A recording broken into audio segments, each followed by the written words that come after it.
Hello hi guys, मैं आज आपको ग्राफ बताना चाह रहा हूँ साइन एक्स फंक्शन का। साइन एक्स फंक्शन की मैक्सिमम वैल्यू 1 होती है और इसकी मिनिमम वैल्यू -1 होती है और मैक्सिमम वैल्यू +1 होती है। मैं इसको दिखा रहा हूँ यहाँ पर। ये इसका ग्राफ होता है, इस हिसाब से इसका ग्राफ होता है। ये साइन 0 की वैल्यू कितनी होती है? 0 होती है। बाई एक्सिस पे 0 आ गया। साइन पाई बाई 2 की वैल्यू कितनी होती है? 1 होती है। साइन पाई की वैल्यू 0 होती है। Sine 3 pi by 2, 3 pi by 2 की वैल्यू क्या होती है? -1 होती है। साइन 2 पाई की वैल्यू क्या हो जाती है? फिर 0 हो जाती है। 5 पाई बाई 2 की वैल्यू +1 हो जाती है। डॉट डॉट इस हिसाब से चलता है। इसी के हिसाब से फिर इधर आ जाती है। साइन -5/2 की वैल्यू क्या हो जाती है? -1 हो जाती है और साइन -3π/2 की वैल्यू +1 हो जाती है। तो हम देख पा रहे हैं यहाँ पर +1 से तो ग्राफ ऊपर नहीं जा पा रहा और इधर -1 से नीचे नहीं जा पा रहा। तो हम इस ग्राफ को एक तरीके से और दिखा सकते हैं आपको, +1 +1 +1, -1 -1 -1, यानी कि +1 से तो ऊपर नहीं जा रहा है ये ग्राफ और -1 से नीचे नहीं जा पा रहा। इसलिए मैक्सिमम वैल्यू +1, साइन एक्स की मिनिमम वैल्यू -1 होती है इसकी। फिर मैं एक बार आपको रिकॉर्ड करके दिखाता हूँ।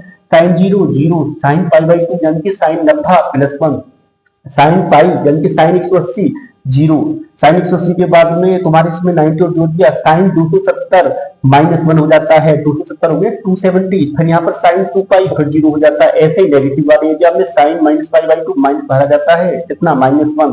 साइन 3π/2 यानी कि साइन 270 270 यहाँ पर हो जाएगा इसका +1।